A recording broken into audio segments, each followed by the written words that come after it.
ಕರ್ನಾಟಕ ರಾಜ್ಯ ರೈತ ಸಂಘ ಹಾಗೂ ಹಸಿರು ಸೇನೆ ರಾಜ್ಯಾಧ್ಯಕ್ಷರಾದ ಕೋಡಿಹಳ್ಳಿ ಚಂದ್ರಶೇಖರ್ ರವರ ನೂತನ ಕಚೇರಿ ಉದ್ಘಾಟನೆ ಕಾರ್ಯಕ್ರಮ. ಇದೇ ಸಂದರ್ಭದಲ್ಲಿ ಡಾಕ್ಟರ್ ಎನ್ ಮೂರ್ತಿರವರು, ರಾಷ್ಟ್ರೀಯ ಅಧ್ಯಕ್ಷರು ಆರ್ಪಿಐಬಿ ಮತ್ತು ರಾಜ್ಯಾಧ್ಯಕ್ಷರು ದಲಿತ ಸಂಘರ್ಷ ಸಮಿತಿ ಕೋಡಿಹಳ್ಳಿ ಚಂದ್ರಶೇಖರ್, ರಾಜ್ಯಾಧ್ಯಕ್ಷರು ಕರ್ನಾಟಕ ರಾಜ್ಯ ರೈತ ಸಂಘ ಹಾಗೂ ಹಸಿರು ಸೇನೆ ಮೋಹನ್ ರಾಜ್, ರಾಜ್ಯಾಧ್ಯಕ್ಷರು ಆರ್ಪಿಐ ಕರ್ನಾಟಕ ಭಕ್ತರಹಳ್ಳಿ ಬೈರೇಗೌಡರು, ರಾಜ್ಯ ರೈತ ಸಂಘ ಹಾಗೂ ಹಲವು ಮುಖಂಡರು ಉಪಸ್ಥಿತರಿದ್ದರು.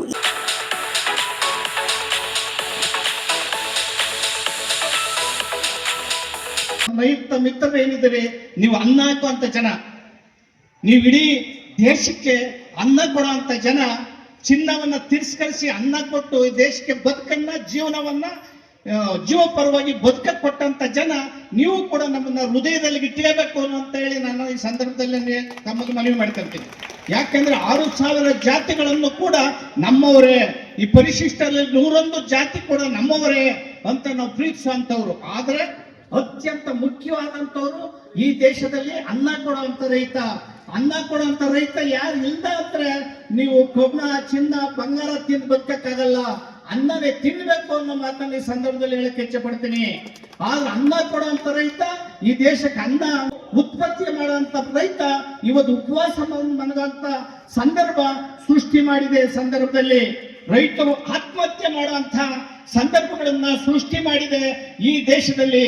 ಇಂಥ ಒಂದು ಸಂದರ್ಭವನ್ನ ನಾವೆಲ್ಲರೂ ಕೂಡ ಒಟ್ಟಾಗಿ ಒಗ್ಗಟ್ಟಿನಿಂದ ಎದುರಿಸಬೇಕು ಅನ್ನೋ ಮಾತನ್ನ ಈ ಸಂದರ್ಭದಲ್ಲಿ ಹೇಳಕ್ಕೆ ಇಚ್ಛೆ ಪಡ್ತೀನಿ. ಮುಖ್ಯಮಂತ್ರಿ ಸಿದ್ದರಾಮಯ್ಯನವರ ಸರ್ಕಾರ 5 ಗ್ಯಾರಂಟಿಗಳನ್ನ ಕೊಡೋದ್ರ ಮೂಲಕ ರೈತರನ್ನ ಕೈ ಬಾಯಿಗಳನ್ನ ಕಟ್ಟಿದ್ದಾರೆ. ನೀವು 5 ಗ್ಯಾರಂಟಿಗೆ ಅಕ್ಕಿ, ಅನ್ನಭಾಗ್ಯವನ್ನ ಕೊಟ್ಟು ರೈತರನ್ನ, ಬಡವರನ್ನ ಭಿಕ್ಷಾಟನೆಗೆ ಇಡಿಸ್ತಾ ಇದ್ದೀರಾ. ನೀವು ಅವ್ರಿಗೆ ಭೂಮಿಯನ್ನ ಕೊಡಿ, ಅವ್ರಿಗೆ ಪರಿಕರಗಳನ್ನ ಕೊಡಿ, ಅವ್ರು ಬೆಳೆದ ಬೆಳೆಗೆ ಮುಕ್ತ ಬೆಲೆಯನ್ನ ಕೊಡಿ. ಅವ್ರಿಗೆ ಶ್ರಮವನ್ನ ಬೆಲೆ ಕೊಟ್ರೆ ನಿಮ್ಗೆ ಅವರು ಲೆವಿ ರೀತಿಯಲ್ಲಿ ಭತ್ತ, ರಾಗಿಯನ್ನು ವಾಪಸ್ ಕೊಡ್ತಾರೆ ನಿಮ್ಮ ಸರ್ಕಾರಕ್ಕೆ. ಮಾತನ್ನ ಈ ಸಂದರ್ಭದಲ್ಲಿ ಹೇಳಕ್ಕೆ ಇಚ್ಛೆ ಪಡ್ತೀನಿ. ಅವ್ರನ್ನ ಸಬಲೀಕರಣ ಮಾಡುವಂತ ಕೆಲಸಗಳನ್ನ ಯಾವುದೇ ಸರ್ಕಾರ ಮಾಡ್ತಾ ಇಲ್ಲ. ಸ್ವಾಮಿನಾಥನ್ ವರದಿ ಬಂದ್ರು ಕೂಡ ಅದನ್ನ ಜಾರಿ ಮಾಡಿಲ್ಲ. ನೀವು ನಂಜುಂಡಸ್ವಾಮಿ ಅವ್ರ ವರದಿ ಬಂದ್ರು ಕೂಡ ಅದನ್ನ ನೀವು ಸರಿಯಾದ ರೀತಿಯಲ್ಲಿ ತೆಗೆದು ನೋಡಿಲ್ಲ. ಅನೇಕ ವರದಿಗಳು ರೈತರ ಪರವಾಗಿ ಬಂದಿದ್ದಾವೆ. ರೈತರ ಬೆಳೆಗೆ ಮುಕ್ತ ಮಾರುಕಟ್ಟೆಗಳಿಲ್ಲ. ಆದ್ರೆ ರೈತರು ಒಗ್ಗಟ್ಟು ಆಗದ ಹೋದ್ರೆ ಈ ದೇಶದಲ್ಲಿ ರೈತರು ಮತ್ತಷ್ಟು ಕನಿಷ್ಠ ಸ್ಥಿತಿಗೆ ಹೋಗಬೇಕಾಗ್ತದೆ. ಇವತ್ತೇನು ನಂಜುಂಡಸ್ವಾಮಿ ಅವರ ಹೋರಾಟ, ಪುಟ್ಟಣ್ಣಯ್ಯರ ಹೋರಾಟ, ಆ ನಂತರ ಏನಾದರೂ ರಾಜ್ಯದಲ್ಲಿ ಏಕೈಕ ಒಬ್ಬ ರೂವಾರಿ ಚಂದ್ರಶೇಖರ್ ಸಂದರ್ಭದಲ್ಲಿ ಹೇಳಕ್ಕೆ ಇಚ್ಛೆ ಪಡ್ತೇನೆ. ಏನು ಗಾಂಧಿನಗರದಂತಹ ರಾಜ್ಯದ ಹೃದಯ ಭಾಗದಲ್ಲಿ ಒಂದು ದೊಡ್ಡ ಕಚೇರಿಯನ್ನ ತೆರೆದು ಇವತ್ತು ಉದ್ಘಾಟನೆಯನ್ನ ಮಾಡೋದ್ರ ಮೂಲಕ ರೈತರ ಭಾವನೆಗೆ ಅರ್ಪಿಸಿದಾರೆ. ಅದನ್ನ ರೈತರ ಸಮಸ್ಯೆಗೆ ಅರ್ಪಿಸಿದಾರನ್ನ ನೀವು ಬಂದೋಗೋದಕ್ಕೆ ಜಾಗವನ್ನ, ನೀವು ಸಮಸ್ಯೆಯನ್ನ ಹೇಳ್ಕೊಳ್ಳೋದಕ್ಕೆ ಒಂದು ಜಾಗವನ್ನ ಕಲ್ಪಿಸಿದಾರಲ್ಲ. ಸರ್ಕಾರ ರಿಯಲ್ ಎಸ್ಟೇಟ್ ಆಗಿದೆ. ಹೋರಾಟಗಾರರು ಅನೇಕ ಹೋರಾಟವನ್ನು ಹೇಳ್ಕೊಳ್ಳುವಂತವ್ರು ಮಾರಾಟಗಾರರಾಗಿದ್ದಾರೆ. ಆದ್ದರಿಂದ ಅತ್ಯಂತ ಪ್ರಾಮಾಣಿಕವಾಗಿ, ನಿಷ್ಠೂರತೆಯಿಂದ ನೇರವಾಗಿ ಮಾತಾಡುವಂತ ನೇರ ನುಡಿಯ ಸರ್ದಾರ ಚಂದ್ರಶೇಖರ್ ಅವರು. ರೈತ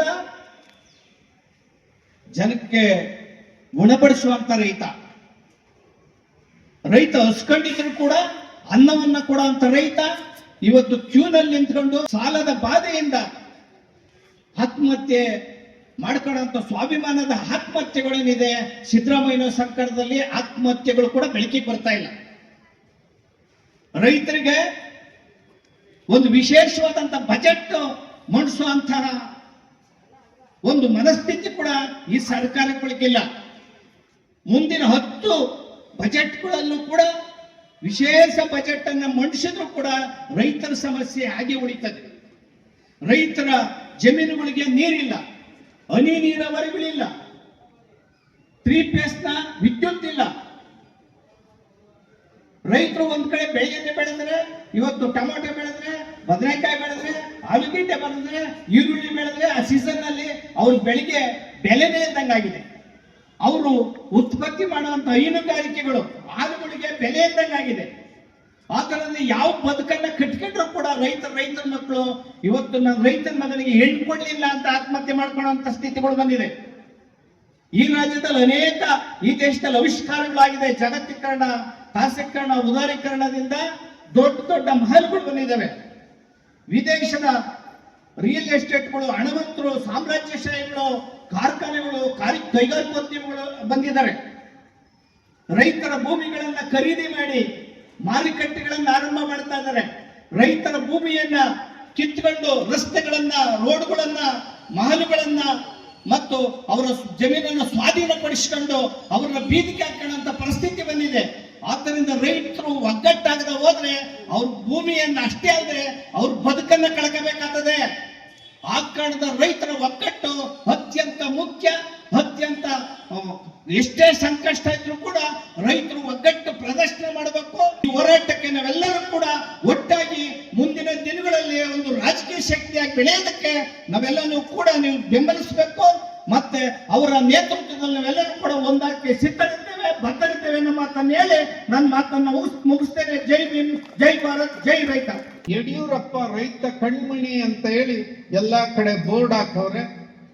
ದೇವೇಗೌಡರು ಕುಟುಂಬ ಅವ್ರ ಮಣ್ಣಿನ ಮಕ್ಕಳವರು. ಅಂದ್ರೆ ರೈತ ಅನ್ನುವ ಹೆಸರು, ಹಸಿರು ಅನ್ನುವ ವಸ್ತ್ರ ಎಲ್ಲರಿಗೆ ಅವಶ್ಯಕತೆ ಇದೆ. ಯಾಕೆಂದ್ರೆ ಅವರವರ ಪಕ್ಷ, ಅವರ ಚಿಹ್ನೆ, ಅವರ ಏನು ಗುರುತುಗಳಿದೆ ಅದು ಎಲ್ಲ ಸವಕಲ್ ನಾಣ್ಯ ಆಗ್ಬಿಟ್ಟಿದೆ. ಅಂದ್ರೆ 3 ಕಾಸಿನ ಬೆಲೆ ಇಲ್ಲ.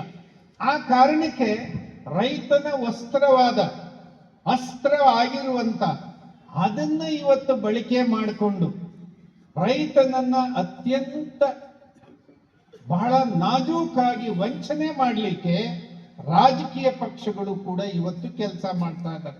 ಹಸಿರು ವಸ್ತ್ರ ಹಾಕಿ ಬಂಧುಗಳೇ, ಇವ್ರು ಯಾರೂ ಕೂಡ ನಮ್ಮವರಲ್ಲ ಅನ್ನೋದನ್ನ ನೀವು ತಿಳ್ಕೋಬೇಕು. ಇವ್ರೆಲ್ಲರೂ ನಮ್ಮವರಲ್ಲ. ಯಾಕೆ ಅಂದ್ರೆ ರೈತ ಸಮುದಾಯದಲ್ಲಿ ಜಾತಿ ಇಲ್ಲ. ರೈತನ ಒಕ್ಕಲ್ತನ ಮಾಡೋನಿಗೆ ಜಾತಿ ಇದೆಯಾ? ಏನಾರ ಇದೆಯಾ? ಜಾತಿ ರೈತನಲ್ಲಿ ಇಲ್ಲ. ಅವನು ಯಾವುದೇ ಜಾತಿಗೆ ಸೇರಿದ್ರು ರೈತ ಅಂದ್ರೆ ಅದು ಎಲ್ಲದೂ ಒಂದೇ.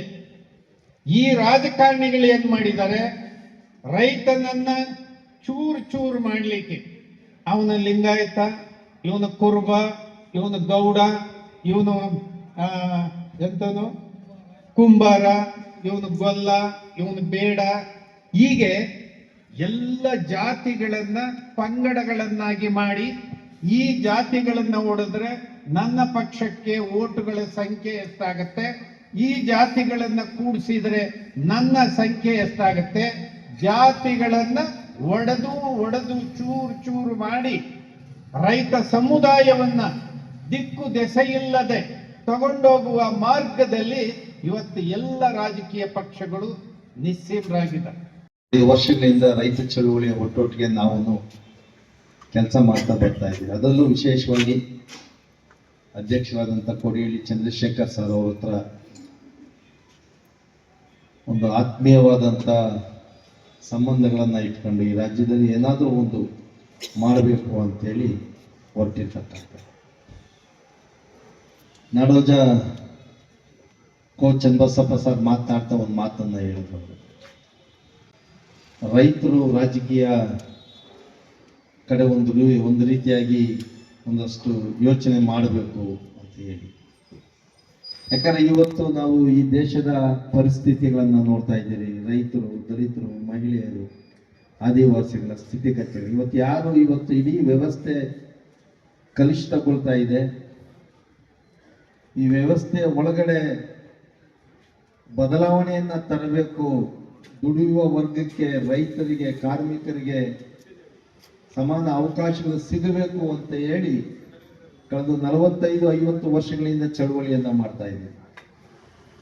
ಆದರೆ ಆಳುವ ವರ್ಗ ಏನಿದೆ, ಚುನಾವಣೆಗಳು ಬಂದವಾಗ ಭರವಸೆಗಳನ್ನ ಕೊಡ್ತಾರೆ. ಆ ನಂತರದಲ್ಲಿ ಎಲ್ಲರನ್ನ ದುಡಿಯುವ ವರ್ಗವನ್ನ ಎಲ್ಲರನ್ನ ಮರೀತಾರೆ. ಹಾಗಾಗಿ ಚಳುವಳಿಗಳು ಅವರನ್ನ ಎಚ್ಚರಿಸೋದು ಜೊತೆಗೆ ನಮ್ಮನ್ನ ನಾವು ಕಾಪಾಡ್ಕೊಳ್ತಕ್ಕಂಥ ಜವಾಬ್ದಾರಿ ನಮ್ಮೆಲ್ಲರ ಮೇಲೇನೆ ಇರ್ತದೆ. ಈ ನಿಟ್ಟಿನಲ್ಲಿ ಇವತ್ತೇನು 21ನೇ ಶತಮಾನದಲ್ಲಿ ನಾವಿದ್ದೀರಿ. ಇವತ್ತು ರೈತರು ವಿಶೇಷವಾಗಿ ಕರ್ನಾಟಕದಲ್ಲಿ ಕೋಡಿಹಳ್ಳಿ ಚಂದ್ರಶೇಖರ್ ಸರ್ ಅಂತವರು ಒಟ್ಟಾರೆ ಎಲ್ಲ ಶೋಷಿತ ಸಮುದಾಯಗಳ ರೈತರ ದುಡಿಯುವ ವರ್ಗದ ಚಳವಳಿಗೆ ಒಂದು ನಾಯಕತ್ವವನ್ನು ಕೊಡ್ತಕ್ಕಂಥ ಜವಾಬ್ದಾರಿ ಅವ್ರ ಮೇಲೆ ಇದೆ ಅಂತ ನಾನು ಅನ್ಕೊಂಡಿದ್ದೀನಿ. ಚಂದ್ರಶೇಖರ್ ಅವರ ನಾಯಕತ್ವದಲ್ಲಿ ಧೈರ್ಯವಾಗಿ ದಿಟ್ಟವಾಗಿ ಮುನ್ನಡೆದಿರೋದು ಸಹಜವಾಗಿ ನಮಗೆ ಸಂತೋಷ ಉಂಟು ಮಾಡಿ. ಇವತ್ತು ನಮ್ಮ ಗ್ರಾಮೀಣ ಜೀವನ ನಮ್ಮವರಿಂದಲೇ ಹಾಳಾಗ್ತಾ ಇದೆ ಅನ್ನೋದು ತುಂಬಾ ವ್ಯಥೆಯ ಸಂಗತಿ. ನಮ್ಮ ಪ್ರಜಾಸತ್ತಾತ್ಮಕ ವ್ಯವಸ್ಥೆಯಲ್ಲಿ ಜನತಾ ಪ್ರತಿನಿಧಿಗಳು ಮೊದಲು ಗಮನ ಕೊಡಬೇಕಾದಂತಹದ್ದು ಗ್ರಾಮೀಣ ರೈತರ ಬಗ್ಗೆ.